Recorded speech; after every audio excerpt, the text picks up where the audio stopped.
bos tu dia dah dipengaruhi oleh seorang tu lah. Sebelum tu belum kita tak beranggapan lah, kita tak terfikir pun.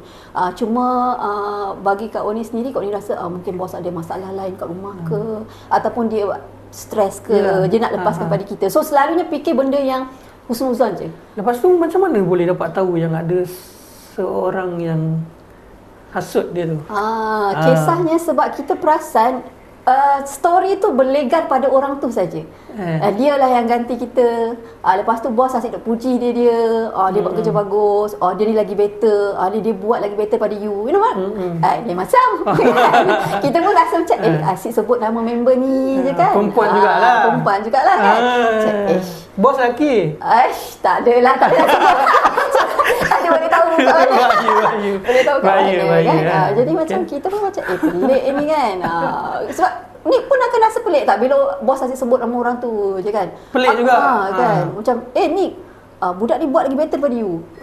So you rasa apa? Macam sekali okey lah kan, mungkin betul. Tapi 2-3 kali kita pun dah rasa macam tak sedap. Betul tak? Tapi masa tu masih tak ni lah. Tak adalah fikir bukan ataupun nak pergi serang ke, tak ada. Cuma Kak Oni jenis punya prinsip, kita betulkan diri kita dulu.